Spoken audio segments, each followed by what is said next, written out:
Bonjour à tous et bienvenue sur ce nouveau vlog Rénovation. Ça y est, toute la sous-couche est posée. Steph a fini de monter les meubles aussi de salle de bain qui vont venir se mettre ici. On va attendre que le plombier passe pour pouvoir les accrocher. Là, on va regarder pour le calpinage du parquet et on vous filme ça en time-lapse.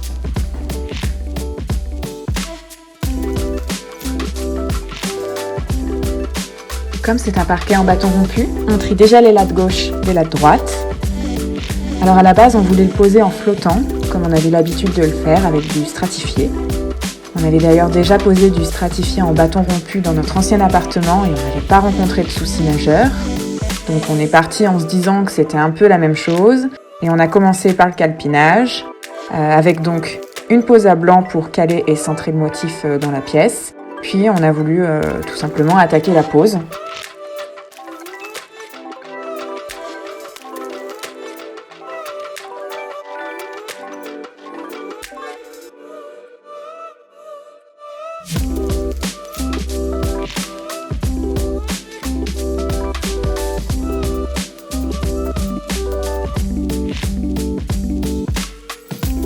Alors habituellement, pour pouvoir se caler au mur, on dessine le motif et puis on trace une ligne droite et on numérote les lattes. Donc il suffit ensuite de couper à la scie circulaire, puis d'attaquer de droite à gauche, ligne après ligne.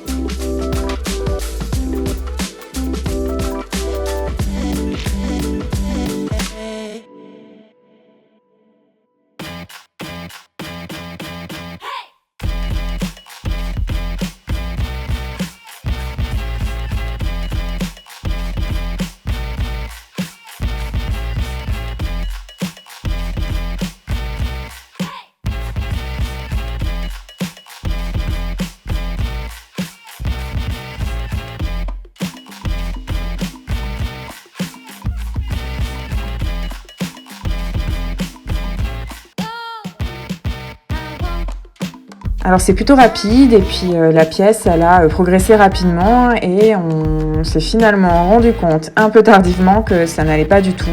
En fait à chaque fois qu'on ajoutait une latte ça faisait bouger le motif complètement, ça ouvrait les joints, ça bougeait vraiment absolument tout et on avait tellement la tête en fait sur le parquet qu'on l'a pas vu avant d'arriver presque à la fin de la pièce.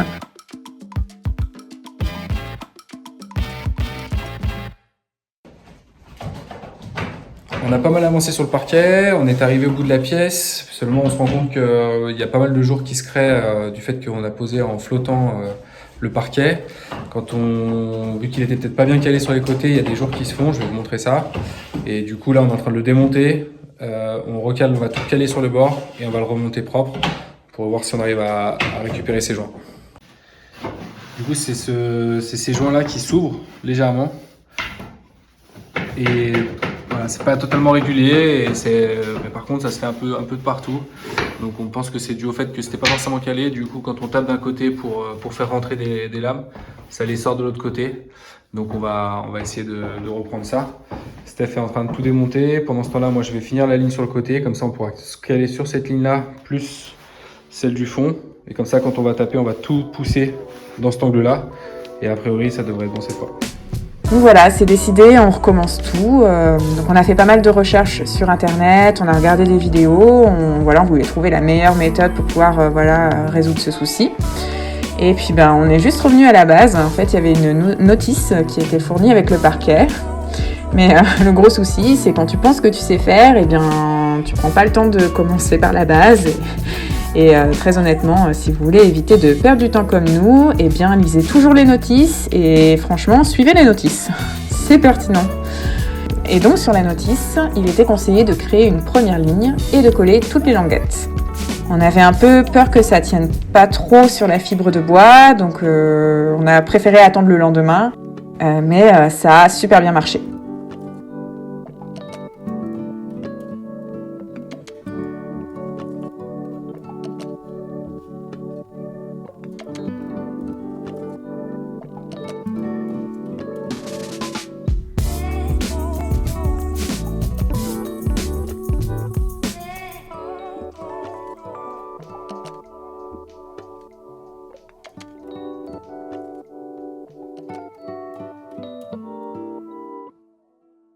Bon voilà, fin de journée ici. On n'a pas beaucoup avancé au final par rapport à ce qu'on espérait. Au final, on n'a fait qu'une ligne complète. On a fait toutes les découpes quand même qui sont prêtes pour la zone là-bas. On a fait un départ, un départ complet. On a fini du coup la ligne avec les coupes qui vont bien. On a un peu attaqué ça comme du parquet stratifié flottant et je pense qu'on n'aurait pas dû.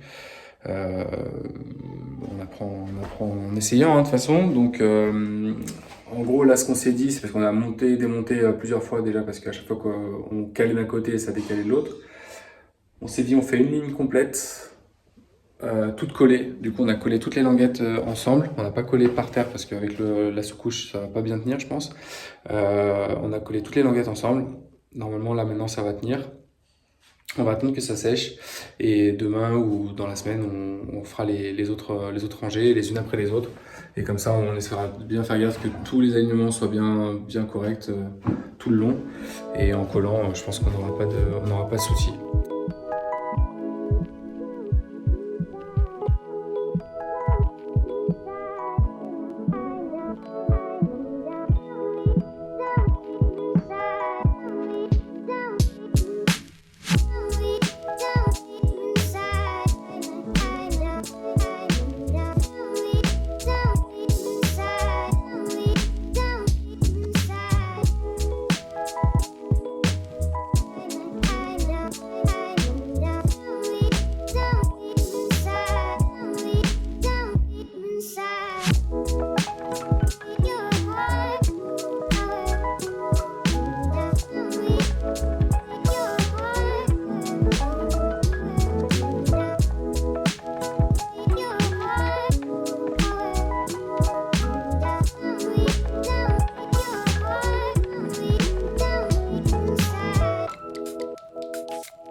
Et si l'estrade n'est pas terminée d'être carrelée, côté dressing, c'est tout à fait normal. En fait, on préférait poser les derniers carreaux après le parquet.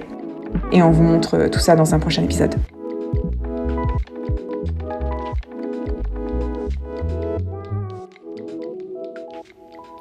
Ce vlog est désormais terminé et on vous remercie de l'avoir regardé jusqu'au bout. On se retrouve, comme d'habitude, la semaine prochaine pour la suite des travaux. À bientôt!